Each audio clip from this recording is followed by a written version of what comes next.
Thank you for being here today. Could you please introduce yourself, including your name, job, area of expertise, and role in the event? So I'm Sébastien Bourdin. I'm full professor in economic geography at the Normandy Business School in France. I'm associate dean of the faculty in this business school, and my area of expertise is mainly in economic geography and the analysis of the public policies to have a better territorial development. And my role in this event was to share the first session about this event. What are the biggest issues that regions, such as the Lublin and Silesia voivodeships, face when transitioning to a climate-neutral economy?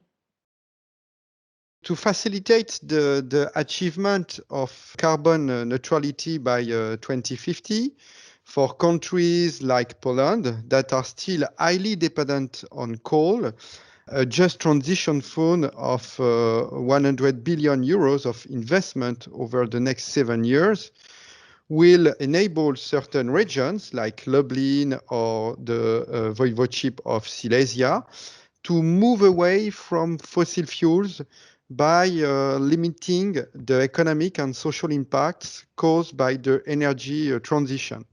And from this point of view, the Green Deal constitutes an important political and financial lever to promote structural reforms of regional economies like Lublin or Silesia. And to answer to your question, achieving these structural changes is not easy for these voivodeships because such a region has its own specificities, and some of them have always based their economies on carbon-based production. And it is important to ask the question of solutions for these regions that have long based their production system and their economy on these non-renewable energies. And stopping these productions could be perceived as unfair for these regions because it would mean cutting their wealth. So this is a big challenge for these voivodeships. This is the main challenge of transitioning to a climate neutral economy. What are the instruments or policies at a European, national, and regional scale being put in place to help regions face these challenges? To face these big challenges, the role of the Just Transition Fund is to help member states switch to cleaner energy sources while easing the social burden of this conversion. It will finance investments in renewable energy, storage, energy efficiency, and heat production for district heating networks. It can also be applicable in all economies suffering from industrial decarbonisation. So this is the case of most of the voivodeships. And we believe that part of the answer lies in the implementation of long-term diversification strategies. And from this point of view, the smart specialization strategy that has been initiated by the European Commission is a good tool to help the regions to face these challenges. And indeed, this Just Transition Fund should not be seen as a simple financial compensation mechanism, but more as a lever to encourage regions that have based their economy on carbon-based production to implement a new economy from scratch. So basically, the Just Transition Fund is very important for these regions.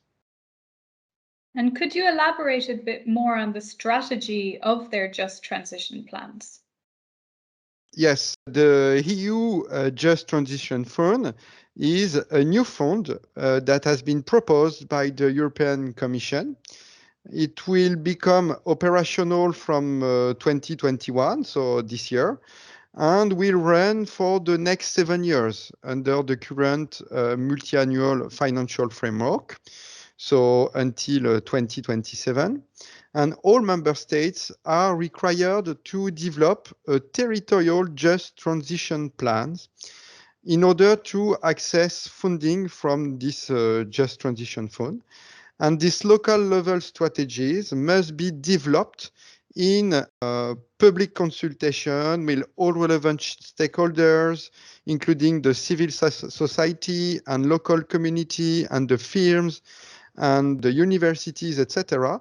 So it's a territorial strategy that will be helpful, again, for this voivodeship to elaborate their own strategy.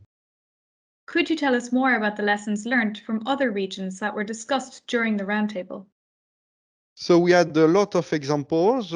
From my side, I know also a lot of good examples. And if I take the example of the Silesia Museum in Katowice in Poland, this is a good example of how a region managed to repurpose a coal site and use it for cultural activities, while at the same time maintaining its character and honoring the proud heritage of coal mining, which brought prosperity to many generations in the region.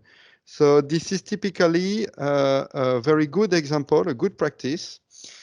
And the European Commission is committed to support these EU coal regions across the continent to put in place, to set up a clean energy for all European places in Europe. And in this context, I know that the Secretariat Technical Assistant to Regions in Transition, the START program, Secretariat Technical Assistant to Regions in Transition, works with a lot of EU regions to see how they can develop a new decarbonisation strategy regarding their regional profile. And again, the START program is based on good practices in other countries. So I know, for example, that in the Midlands, in Ireland, in Asturias, in Spain, there are a lot of programs that has been supported by the START program. And this is mainly the question of the coordination between different levels of government, the possibility to share their plan for transition and to share the good practices. And from this point of view, the ESPON session that has been organized is a good tool to exchange the best practices in Europe. So yes. What is your opinion on these findings and what could be expanded on? The exchange between EU coal regions stakeholders is another very powerful avenue for transformation, and the coal regions initiative facilitates such discussions and exchanges through meetings and interregional cooperation. So my opinion of these findings in this session is that we don't need to reinvent the wheel. We know that a lot of regions are doing very well. They are developing social innovation. They are developing the collaboration between stakeholders. And this is the main challenges to develop what I call a good territorial governance at the regional level in order to create synergies between the different firms, the different sector of activities, between the universities and between the civil society. So this is a main challenge and a big challenge for these regions. But I think that it is this way that we can expand on for the future of the reflection on the just transition plan and the reflection on the need to transition to a climate neutral economy. For those that are interested, where can we find out more? You can find out more on the EU Commission website for the Just Transition Fund. There is a dedicated website, and you will find best practices and all the the frameworks and the documents that are useful to set up the decarbonization of a region. And I invite also the different stakeholders to read the new ESPON documents and policy brief that has been published recently on the coal regions, and another one concerning the need to change the regional economies and the way we can change these regional economies.